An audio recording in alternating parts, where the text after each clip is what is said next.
আপনারা আমাকে বলুন, এই তো আজকে লাইভ স্ট্রিমিং হচ্ছে গীতা পাঠের, আপনাদের চ্যানেলও দেখাচ্ছেন, কোথাও একটু দেখান তো যে ওখান থেকে বলা হচ্ছে যে যারা গীতা পাঠ করতে এসেছেন তাদের এই মঞ্চ থেকে বলছি আগামী 26-এর নির্বাচনে বিজেপিকে ভোট দেবেন। কোথায় বলা হচ্ছে দেখান না, কে ধর্ম নিয়ে রাজনীতি করছে? ওখান থেকে বিজেপি ছাড়া অন্য কোনো দলকে ভোট দেবেন না, কোথায় বলা হচ্ছে এরকম ভাবে? বলুন। তাহলে রাজনৈতিক কার্যক্রম বলে এটাকে দাগাচ্ছেন কেন? প্রথমত। দ্বিতীয়ত, যে হিন্দুদের একটা জাগরণ হয়েছে গত 20 বছরে, হিন্দুদের মধ্যে একটা জাগরণ হয়েছে, এমনি হয়নি, দেওয়ালে পিঠ থেকে গেছে বলে হয়েছে, যে কোনো কারণে। এবং তারপরে বাঙালির মধ্যে একটা জাগরণ এসেছে। এতদিন ছিল আত্মঘাতী বাঙালি, আত্মঘাতী বাঙালি, বইপত্র লেখা হতো। এখন হচ্ছে প্রত্যাঘাতী বাঙালি।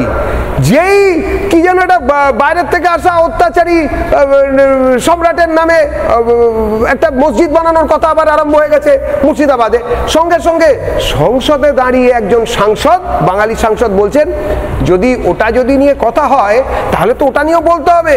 ওই যে আদিনাথ মন্দির, যারা কিনা আদিনা মসজিদ বানিয়ে ফেলেছে, ওটাকে মানে বানিয়ে ফেলেছিল, এখন এসআর আন্ডারে আছে, সেই নিয়ে তো কই যারা কিনা এই ইতিহাস, তারপরে কি বিজ্ঞান, কার্বন ডেটিং, এইসব নিয়ে এতদিন ধরে কথা বলেছেন, সব কোনো পার্টিরই, তারা তো কেউ কোনোদিন বলতে হিম্মতই পাননি ভাই। তাহলে এখন আত্মঘাতী বাঙালি এখন কায় মনোবাক্যে প্রত্যাঘাতী হচ্ছে।